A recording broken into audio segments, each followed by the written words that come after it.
უპირველეს საზრუნავი უნდა იყოს ის, რომ ჭრტილი ამან არ მიაყენოს სახელმწიფოს და არ შეაფერხოს სახელმწიფოს განვითარება. მე აბსოლუტურად მესმის იმ ქალბატონის, რომელმაც დარეკა და თქვა, რომ მას აქვს უამრავი პრობლემა და მარტო მას არ აქვს უამრავი პრობლემა. ის, როდესაც ხალხი იკრიბება და გამოხატავს პროტესტს, ეს არის ერთ-ერთი ობიექტური მაჩვენებელი იმისა, რომ პრობლემა არსებობს. შესაბამისად, რაღაც პრობლემა არსებობს, ამ პრობლემას უნდა განსჯა და ამ პრობლემას უნდა გადაწყვეტა. მაგრამ მეორე საკითხი არის ეს ფორმა, რომელიც ჩვენ მიგვიყვანს პრობლემის გადაწყვეტამდე. რამდენად არის ეს ორიენტირებული იმ მიზანზე, რასაც ქვია უკეთესი ქვეყნის აშენება და იმ პრობლემების გადაწყვეტა, რა პრობლემებიც არის დღეს საზოგადოებაში. თუნდაც იმ ქალბატონის პრობლემების გადაწყვეტა. თუნდაც იმ ქალბატონის პრობლემების გადაწყვეტა. არ ჩატარდა დაუშვათ ხვალ აღლუმი, ამითი გადაწყვეტება პრობლემა. ეს თავარი პრობლემა გახლავთ ის, რომ ეს აქცია არ არის ორიენტირებული ამ შედეგზე და ყველაზე დიდი უბედურება გახლავთ ორიენტირებული. ძალიან ბევრს საუბრობდნენ, რომ არსებობს კონკრეტული გეგმა. თქვენ მოისმინეთ? თქვენ დაინახეთ გეგმა? ბატონ ზაზა, თქვენ სად დაინახეთ გეგმა? არა, ვინ საუბრობდა გააჩნია, ეს აქციის ორგანიზატორები სულ აცხადებდნენ, რომ ვერაფერს კონკრეტულს ვერ იტყოდნენ, იმიტომ რომ არ უნდათ ვანომერაბიშვილს ცოდნო და მათი გეგმების შესახებ, რომ არსებობს გეგმა. სულ იყო ამაზე საუბარი წინა პერიოდში. ნებისმიერი გეგმა განხორციელებად იქნებოდა, იქ არსებობდა თუ არ არსებობდა. ეხლა მოცემულ მომენტში ამას მნიშვნელობა აღარ აქვს, არსებობდა თუ არა გეგმა, იმიტომ რომ განხორციელებად ის იქნებოდა, თუ აქციაზე მოვიდოდა ადამიანების რაღაცა კრიტიკული რაოდენობა. მას შემდეგ რაც არ მოვიდა, კრიტიკული რაოდენობა რისთვის? ესეც ხომ იმისათვის რომ ეს გეგმა განხორციელდეს, იმიტომ რომ 4 და 5000 ადამიანი, თუნდაც 10000 ადამიანი არ არის არც უფლებამოსილი და არც უნარიანი რომ რაღაცა პირველ აქცია 21-ში იყო, ვთქვათ, რაოდენობა რამდენად იყო საკმარისი? აშკარად არ იყო საკმარისი მაშინაც ეს რაოდენობა. ძალიან ბევრს საუბრობენ, ასევე მართლა მინდა გკითხოთ, რომ საქართველოს მასშტაბთან შედარებით, ქვეყნის მასშტაბთან შედარებით, ასეთი ტიპის აქციებზე ყოველთვის უამრავი ადამიანი გამოდის. გუშინ კახაკუკა ერთ-ერთ საუბრობდა, რომ ეს ძალიან ნორმალური და სერიოზული რაოდენობა იყო 21-ში, რაც ვთქვათ, აქციაზე გამოვიდა, უბრალოდ თბილისი მიეჩვია რაღაც უზარმაზარი მასშტაბების აქციებს და იმ ფონზე შეიძლება ეს არ ჩანა. ანუ რა ითვლება ნორმალურად? ნორმალურია ეს პრობლემის დაფიქსირებისათვის. პრობლემის დაფიქსირებისათვის 10 კაცის დგომაც საკმარისია. ეს პრობლემა არსებობს. მაგრამ ის, როდესაც გარკვეული ძალები მოუწოდებენ იმას, რომ ჩვენ ეხლა განვახორციელებთ ხელისუფლების ცვლილებას, ეს უკვე სხვა რაღაცაა. იმუშავე აცხადებს, რომ მშვიდობიანობის ფარგლებში უნდა ეს ყველაფერი და მშვიდობიანობას ის ადამიანები არ ყოფნიდნენ? კრიტიკული მასა რისთვის? აი სულ ისმის ეს შეკითხვა რისთვის? რაიმე შენობის აღება იყო გეგმაში, თქვენ ფიქრობთ და ხალხი არ იყო. შენობის აღებაზე არ არის ახლა, ალბათ არ ვიცი, მაგრამ ნამდვილად არ ვიცი რა ქონდა დაგეგმილი, მაგრამ თქვა შტაბ-ჭრილებები რომ ბლოკირება ვთქვათ. რომ პარალიზებული იქნას სახელმწიფო დაწესებულებები, რომ პარალიზებული იქნას რაღაც აღმასრულებელი. ის ხალხი არ ეყოფოდა 1-2 შენობის პარალიზებას. არ ეყოფოდა, იმიტომ რომ როგორც აღმოჩნდა, რეალურად იქ იყო ის ადამიანები, იმის რაოდენობა ადამიანების, რომლებიც აღმოჩნდა შემდეგ ტელევიზიასთან. ეს ყველაზე კარგად იცის ქალბატონმა ნინომ, იმიტომ რომ ამის გამოცდილება აქვს. ხო და მის გეგმებში არ უნდა ყოფილიყო მცირე რაოდენობაზე გათვლილი გეგმა? როგორც ჩანს არ იყო. თუ ეს იყო რაც ჩვენ ვიხილეთ მცირე რაოდენობაზე გათვლილი გეგმა. არა, ეს არ ყოფილა. ნამდვილად შემიძლია გითხრათ, რომ მათ ჰქონდათ გაცილებით უფრო მეტი სიმედი. გაცილებით უფრო მეტი. მათ ჰქონდათ რავალაკია. ეს ლიდერი ვერ აცნობიერებს, რეალობას ვერ ხედავს. სამწუხაროდ არის ცუდად გათვლილი ეს აქციები. ამ თვალსაზრისით ხომ არ მგონია რომ რაღაცა განსაკუთრებულს ვამბობდე, ამაში მე მგონი იუად შევთანხმდებით. ცუდად იყო გათვლილი სტრატეგიულად. მე მგონი ორ რამეს არსებობდა ABC, ესე ვთქვათ, გეგმების, ესე ვთქვათ, სხვადასხვა რაოდენობის მიხედვით არ იყო გეგმა გაწერილი. ქალბატონდიანა ეს ალბათ უფრო აქციის ორგანიზატორებთან არის შეკითხვა, მაგრამ რას ნიშნავს? მე შემიძლია გითხრათ, რომ ჩემი სუბიექტური შტაბ-ჭრილება რას ნიშნავს? ნიშნავს პირველ რიგში იმას, რაც აღნიშნა ბატონმა ზაზამ, რომ მოხდა გადაჭარბებულად შეფასება საკუთარი შესაძლებლობების თუ საკუთარი ავტორიტეტის თუ საკუთარი რეიტინგის და მეორე უფრო მეტად ხარებს სიმართლე გითხრათ, იმედი არ ვწდები, მოხდა ის, რომ საზოგადოების მოთხოვნა ცოტა შეიცვალა, არა შინაარსობრივად, არამედ ფორმასთან დაკავშირებით. ანუ პრობლემები რო არსებობს საზოგადოებაში, ამას აღიარებს. საქართველოს პოლიტიკურად გაიზარდა ისე, რომ მას აქციების გზის აღარ სჭერა. იცით რა არის? მე ასევე თქვენ ჩაგეკითხებით, აი რა ის კვლევის შედეგები გამოქვეყნდა, რამდენიმე საინტერესო მონაცემია, მაგრამ საარჩევნო კოდექსთან ოპოზიციურ ვიანთან დაკავშირებით და საქმე ის გახლავთ, რომ უპირველეს ყოვლისა მოთხოვნა გაიზარდა პოლიტიკოსების მიმართ. პოლიტიკოსი, რომელიც აცხადებს, რომ მე ვიღაცას ვერ მოველაპარაკები, მოდით ეს სხვა სიფრთხეში გადავიტანოთ ერთი წამით და წარმოვიდგინოთ, რომ ის ხალხი, ვინც დღეს იძახის, რომ მე ვერ მოველაპარაკები, ზუსტად ის ადამიანები მოვიდნენ ხელისუფლების სათავეში. როგორ მოელაპარაკები მაშინ იგივე რუსეთს, რომელიც არ გელაპარაკება, როგორ მოელაპარაკები იგივე აფხაზს, როგორ მოელაპარაკები იგივე ოზს და როგორ მოელაპარაკები საერთოდ იმ საერთაშორისო პოლიტიკურ ძალებს, რომლებიც არ მოდიან მოლაპარაკებას და არ გელაპარაკებიან. პოლიტიკოსი ლაპარაკი არ უჭირს ძალებს.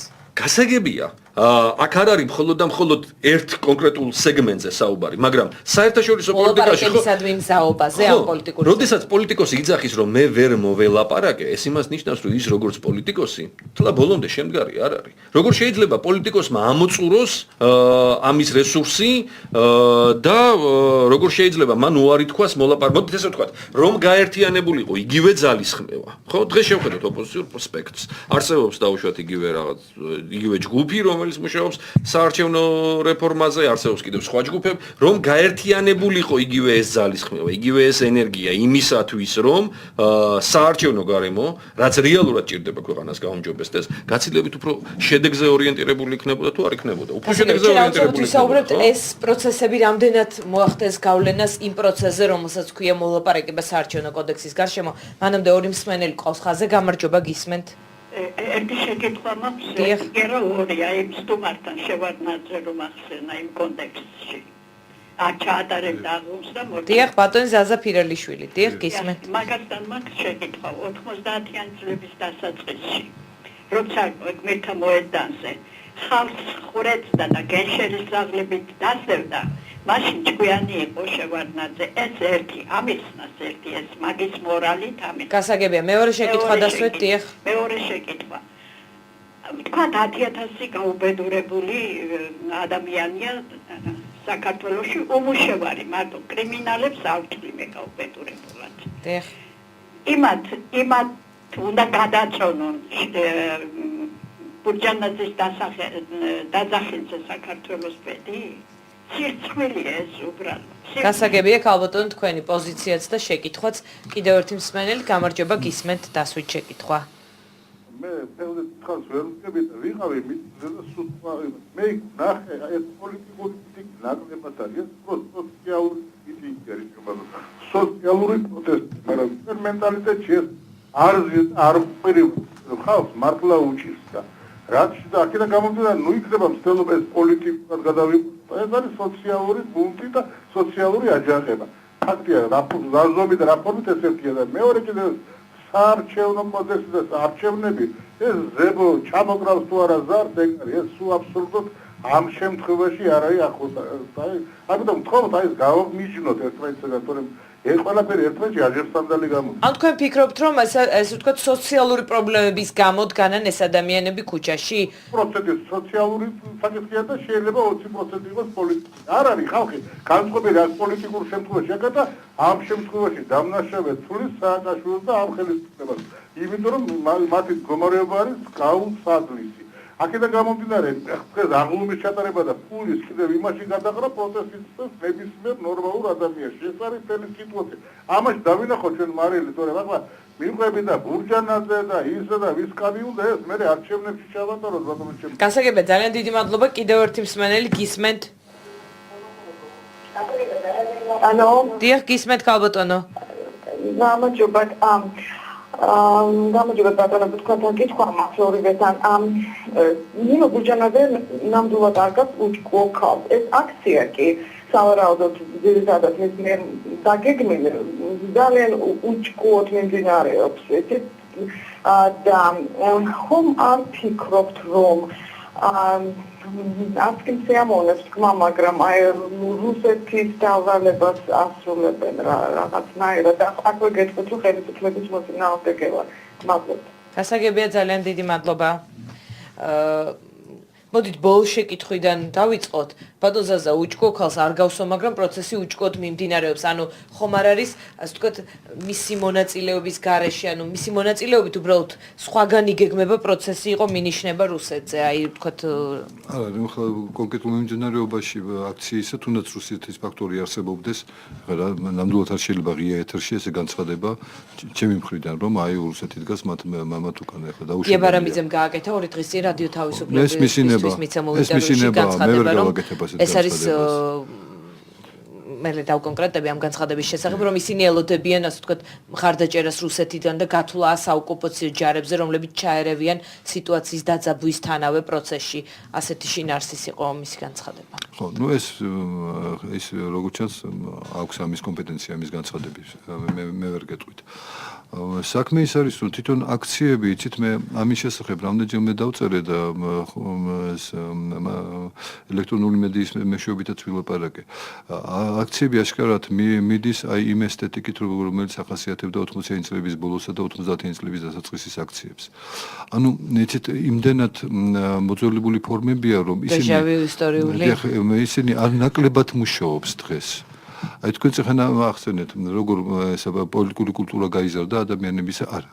პოლიტიკური კულტურა რთულად იზრდება. მე მესმის, ეს აწლილებს მოითხოვს, მაგრამ ადამიანები გახდნენ უფრო ფრთხილები და უფრო ეჭვიანები. ყველაფერი იმასთან მიმართება შეაცხდება გარშემო. ისინი უფრო რაციონალურები გახდნენ. ცხოვრება მოიტანა ეს. ეხლა ამას ხშირად ვიმეორებ და მერიდება, ეხლა ვისაც მოусმენია ჩემგან ეს. როდესაც 10,000-ობით და 100,000-ობით ადამიანი კომერციაშია ჩამული, დეზერტირების ბაზარი იქნება, ეს ელიავას ბაზარობა იქნება თუ ასე შემდეგ და ასე შემდეგ, არა, ის ადამიანი, რომელიც ბიზნესში მონაწილეობს, კომერციაში მონაწილეობს, ის აუცილებლად უფრო ფრთხილი არის და უფრო თავისუფალი ილუზიებისაგან ვიდრე მის მიერ ესოა. ასე რომ ჩვენი მოსახლეობის ფსიქოლოგიური ტიპიც იცვლება. ანუ ეს ნიშნავს თუ არა, რომ სოციალური პროტესტის ნიშნები არის ამ პროტესტში, ვინაიდან ჩაბმული ადამიანები, ვთქვათ, უფრო ფრთხილები არიან და ისინი, ვინც ვთქვათ, სოციალურად დაუცველები, უმუშევრები, გაჭირვებულები. ამავე დროს ახალ ისტორიულ ვითარებებში აღმოჩნდა არაადაპტირებული ადამიანების ათასეულები. ადამიანები, რომელთაც გაუჭირდათ ადაპტაცია ახალ ისტორიულ პირობებთან და აი მათი დახმარება აუცილებელი არის საგანგებო სახელმწიფო პროგრამებით. ამას აკეთებდნენ აღმოსავლეთ ევროპაში ყველგან, არ აკეთებდნენ რუსეთში და არ აკეთებდნენ საქართველოში. მათი დახმარება აუცილებელი არის. წინააღმდეგ შემთხვევაში ეს ამ ადამიანებს ყოველთვის ექნებათ უსამართლობის განცდა, ყოველთვის ექნებათ ბოლოს ეს ღირსეული ხალხია, რომელსაც რაღაცა ადგილი ეკავა ადრეულ წინამძღოლებში, ოჯახის შენა შეეძლო და ასე შემდეგ.